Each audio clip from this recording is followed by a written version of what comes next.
Hi guys, जय जगन्नाथ। आज आसुले Whirlpool washing machine को देखापी निमखंडी।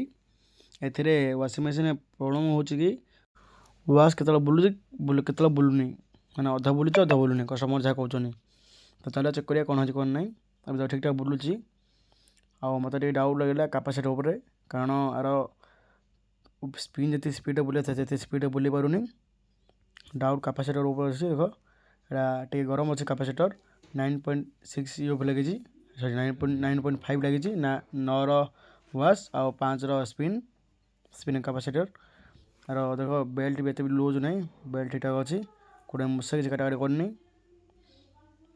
चलो देख कैपेसिटर खराब थी नुआ कैपेसिटर मो पास अच्छे गोटे से लगेदेवा। चलो